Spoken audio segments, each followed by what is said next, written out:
the end of the ceasefire between Israel and Hamas. Ben Knight is the ABC's former Middle East correspondent, and he joins us now. Hi there, Ben. So were there any signs that these attacks were imminent? Well, not from what I have been seeing, Ros. I mean, there's been a lot of activity in the Middle East over the past few days. You've got the Americans who are striking the Houthis. The Israelis have also got operations going on in Syria. But from what I can see, this was, unexpected. Anyway, certainly the severity of it, unexpected. There are some who are saying that this is the deadliest attack by Israel on Gaza since the outbreak of the war, the October 7 war that was running for 15 months until this ceasefire took place. Certainly, early figures suggest it's been extremely deadly. 80 dead, 120 wounded. Those figures always tend to rise, and that's a very significant figure. We know that Israel has struck 3 locations from the northern end of Gaza, inside Gaza City, and right down to Rafah at the southern border with Egypt. So it's a comprehensive attack. And as you've been saying, Israel, or certainly the Israeli Prime Minister, has been making a very strong statement that this is just the beginning, that he's instructed the Israeli military to use increasing military force in Gaza. Hamas says that Israel has unilaterally broken the ceasefire. There's been no sort of counter from Israel to that, but certainly the ceasefire is over. Can you talk us through, Ben, what the Israeli Prime Minister said about why he launched these attacks? Look, the frustration with the Israeli Prime Minister, as he articulates it, is that there are still hostages inside Gaza. Now, that's something, of course, Benjamin Netanyahu has been and continues to be under enormous domestic political pressure over.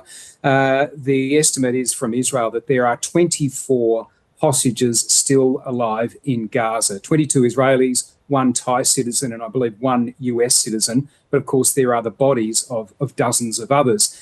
Now, when this ceasefire took place in January, the agreement was that it was going to be the beginning of the exchange of hostages for Palestinian prisoners, and that would continue over several phases of the ceasefire. So in the first phase of that ceasefire, we saw 33 hostages released from Gaza. People would well recall that every weekend there for a while, we would see those images of Israelis being paraded before the cameras by their Hamas captors, in some cases being forced to wave and give speeches before they were handed over. And on the other side of the fence, you had hundreds of Palestinian prisoners being released from Israeli jails. Now, that was continuing, and essentially at a point, it was put on pause. And then we saw that the pressure started to ramp up from Israel. Over the past couple of weeks, Israel has been choking the supply of aid, of fuel, of resources into the Gaza Strip. It's kept that pressure up. It even threatened to turn off the electricity at some point. So I guess you could say this has been building up. But this military operation inside Gaza is a dramatic escalation. This is at the same time that you have negotiations going on to try to get that second phase of the ceasefire going. The Donald Trump's envoy to the Middle East, Steve Witkoff, is in the region at the moment, and there are discussions going on. But obviously, this is not going to do much to further those at the moment. Yeah, and what's Hamas likely to do, Ben? Well, Hamas very much accuse Israel of unilaterally breaking the ceasefire. I don't know if I could tell you. I mean, at the moment, they still, of course, hold those live hostages and the remains of the other hostages.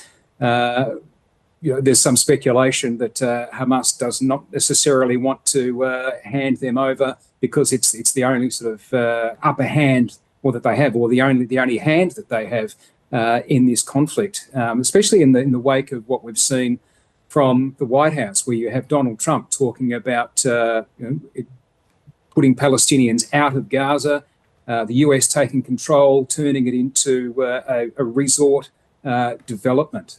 So look, there's all sorts of moving parts here, but clearly this has been a significant military escalation, and as the Israeli Prime Minister has said, there's going to be more to come. And how's the international community likely to react then, Ben, particularly, of course, the US? Well, look, as you would know, Ross, the pressure has been on to the pressure leading up to that ceasefire to make it happen had been going pretty much ever since the war began.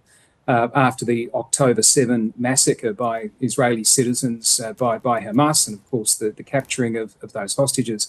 So the pressure had been on. There was Israel has been under continued pressure, but I guess it's dropped out of the headlines a bit during the ceasefire. So while that was happening, I guess, and particularly with wars like Ukraine and those developments and everything that's been happening in Washington, I guess the international attention perhaps has been off Gaza. Well, this will put it straight back on, and that pressure on Israel to continue to hold that ceasefire, to allow Gaza to I guess end the killing is, you would think, going to be right back on.